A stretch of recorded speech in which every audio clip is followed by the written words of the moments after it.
வணக்கம். நம் நாட்டில் 7 கட்டங்களாக லோக்சபா தேர்தல் அறிவிக்கப்பட்டது. அதில் முதல் கட்டமாக கடந்த ஏப்ரல் 19ஆம் தேதி லோக்சபா தேர்தல் நடந்தது. அன்றைய தினம் தமிழ்நாட்டில் உள்ள 39 தொகுதிகள் மற்றும் புதுச்சேரியில் உள்ள ஒரு தொகுதிக்கு ஓட்டுப்பதிவு நடந்தது. அதன் பிறகு 6 கட்டங்களாக தேர்தல் நடந்து முடிந்தது.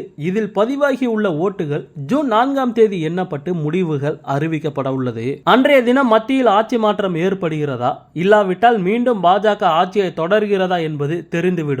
இந்த நிலையில்தான் லோக்சபா தேர்தல் முடிவடைந்த நிலையில் தேர்தலுக்கு பிந்தைய பல்வேறு கருத்து கணிப்பு முடிவுகள் வெளியாகி உள்ளது. இதில் தமிழகத்தில் உள்ள 39 லோக்சபா தொகுதிகளில் ஜெயிப்பது யார் என்பது பற்றி பல கருத்து கணிப்புகள் வெளியாகி உள்ளன.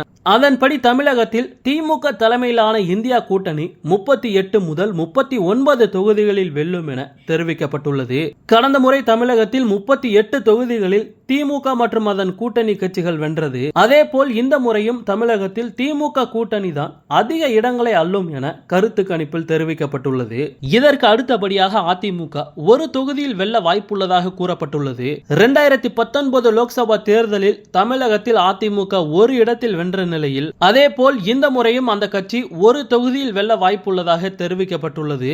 மேலும் தமிழகத்தில் கால் பதிக்க வேண்டும் என்ற முனைப்பில் பாஜக தனியே கூட்டணி அமைத்து களமிறங்கியுள்ளது. ஆனால் தேர்தலுக்கு பிந்தைய கருத்து கணிப்பு என்பது பாஜகவிற்கு அதிர்ச்சி அளிக்கும் வகையில் அமைந்துள்ளது.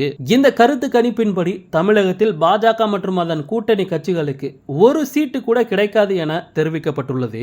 ஓகே, இது போன்ற செய்திகளை உடனுக்குடன் பெற மறக்காம நம்ம சேனலை சப்ஸ்கிரைப் பண்ணி சப்போர்ட் பண்ணுங்க. நன்றி.